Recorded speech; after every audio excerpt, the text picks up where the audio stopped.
So, you want to speedrun Glyph? I don't really know why you came here of all places, but hi, hello, and welcome anyways. I'm Pascalin, and today I'll be giving you, the lovely viewer at home, some movement tutorials for speedrunning Glyph.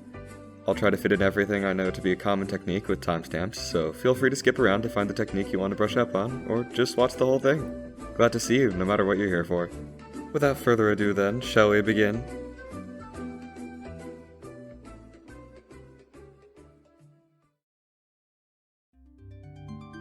I suppose I should actually say how speed works in Glyph now that I have the opportunity. There are two certain modes of speed for our robot bug, for simplicity's sake. There's the rolling mode and the gliding mode. In the rolling mode, there's not really a visible speed cap, though there is one, it's just insanely high and you can only reach it from things like blasts from the Mad Hermit. It's basically just as high as you can get it without touching the ground, in which case the speed will slightly decrease from friction. It will also decrease from deviating in direction due to vectors. In the gliding mode, however, there is a speed cap. It's noticeably lower than if you were in the rolling mode.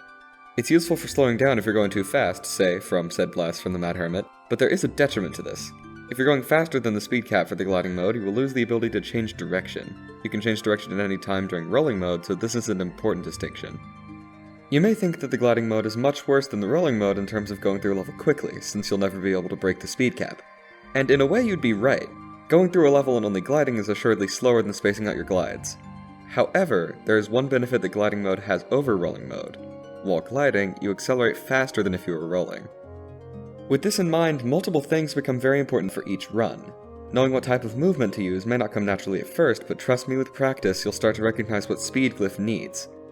Anyways, what can we do with this information? Well, it helps determine what method of travel we will use at any given time. Next, I'm going to go into the main method of starting almost every level off, the smash glide, or the first strike. This technique, even if it seems like 1,000 things happening in less than a second, is really very simple.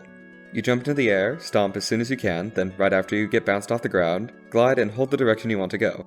Congratulations, you've now saved your jump for later use and accelerated faster because you start by gliding instead of rolling.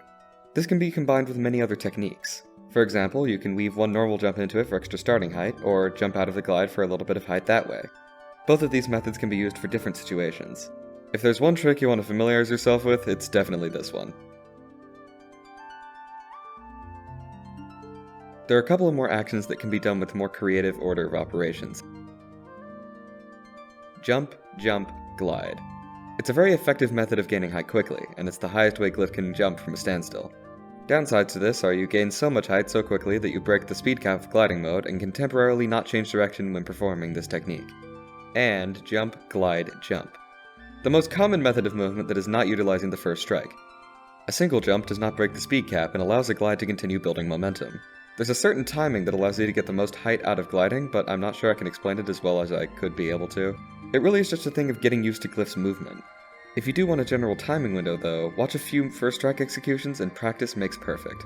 It's just when you're about to hit the speed cap that you stop gliding.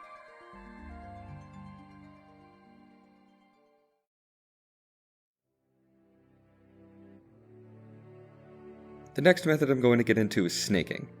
This is a slightly more advanced technique that is only useful in some cases. For example, in this run of Sunlit Dunes, you can see that instead of stomping down to grab these coins, Glyph is flying very low to the ground with short, interspersed glides. How is this better than smash gliding? And how does it work? When you hit the ground, you don't instantly lose all of your speed like you would with a smash. This is obvious, yeah, what can you do with that? Well, if you don't lose speed, would it not be best to weave to the things you need rather than go from one to the other? In some circumstances, this question is very much a quandary. It seems slower and clunkier, but it's a very important technique for runs with twists and turns. Take this Titan's base run by Ferrari. You can see him weaving from one coin to the next, not stopping on many platforms on his way. The important factor of snaking is that you don't lose speed when it may otherwise be lost. This isn't exclusive to collectibles either. The same strategy of snaking can help save in time trials like Broken Road and, to a different degree, Rapid Ascent.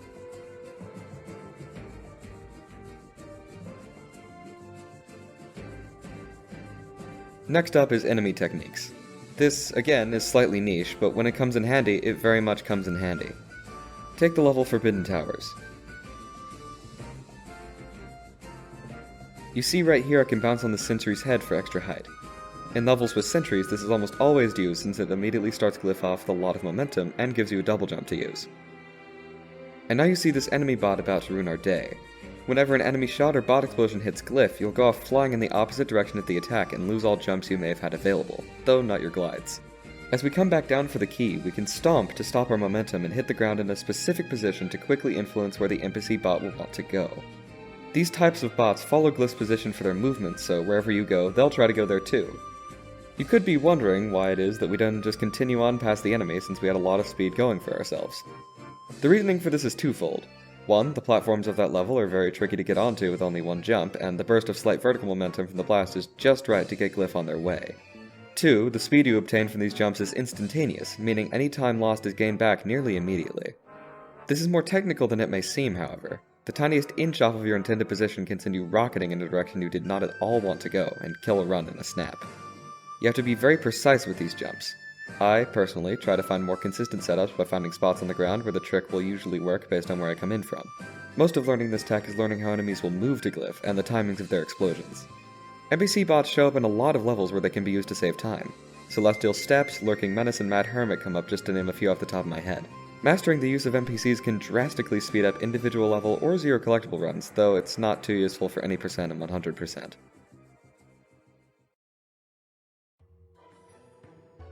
What is useful for any percent and 100%, however, is clipping.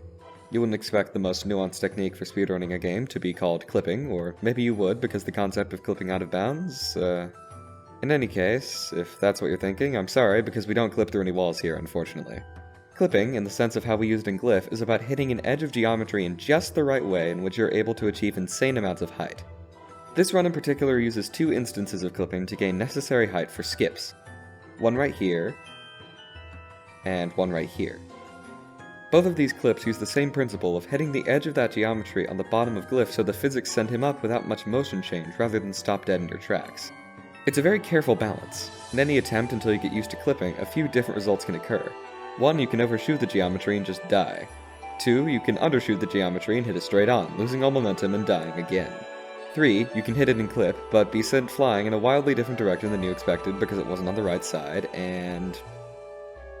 However hard clipping is to perfect though, it is extremely versatile. Numerous individual level records have clipping integrated into their strategies. For any percent, the time it saves to do it can be massive, but the time it loses if failed can be more than daunting to overcome. For 100% runs, it's a godsend since it's a much longer run and you can make more mistakes because of that. Blockade, Eerie Islands, Lonely Peak. All of these and more, including the levels I've used as demonstration, are all made significantly faster with the addition of clipping. Before I go into these last two tricks, a quick word of personal excitement from me. Both of these techniques were found after I finalized the script for this video originally, in the middle of February. The first technique I'll talk about quickly, since I'm doing the voiceover for this additionally and I don't have a lot of clips for it. It's what's known as Air Momentum Conservation, or AMC. Put together by SkyDestroyer recently, when you bounce off of a wall, if you jump or glide immediately when coming off of a wall, you will conserve the momentum with which you hit the wall more effectively. It doesn't mean you'll conserve all of it, but just enough to necessitate continuing at rolling speed instead of gliding speed after the adjustment. Very simple technique with an even simpler name.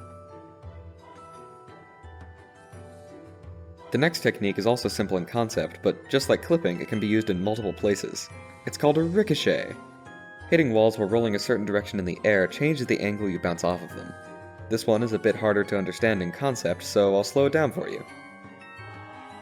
When hitting an angled wall while continuing to roll in the direction you were heading toward it from, you will typically bounce around in not so great directions that would cause you to miss the times you want to see.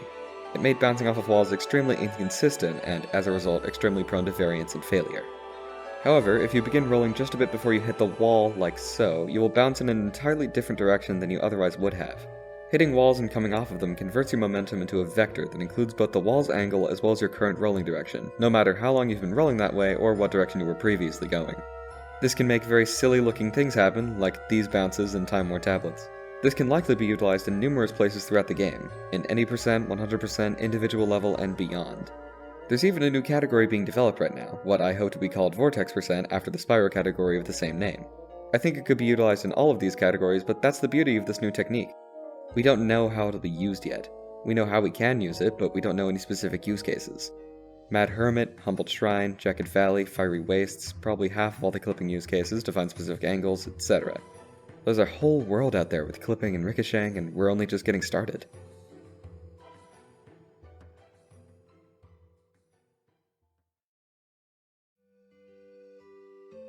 Hey, you made it to the end of the video without clicking off. Or you skipped through the timestamp so you got to the outro faster, but whatever it is, I don't mind it. You got here in any case. I'm not going to tell you the typical YouTube shtick because I've only ever liked one video myself, so you do you. But anyways, if you're new to the Glyph scene, welcome, welcome. We're glad to have you, hope you stay a while. Hopefully this was an understandable showcase, but if you have any questions, feel free to leave them in the comments or the Glyph Discord and I'll do my best to answer. And if you're not new to the Glyph scene, I hope this cleared up some things about what goes on with the newer runs. Special thanks to Ferrari, SkyDestroyer, Arjay, G-Hall, and everyone else in between that has helped this video come to light. This really is a fantastic community, and I'm glad I have the opportunity to be a part of it. So yeah, that's about all I have to say. I'll see you guys next time, make sure you fly into the stratosphere on the way out, and take care. Also, summoning Salt Glyph when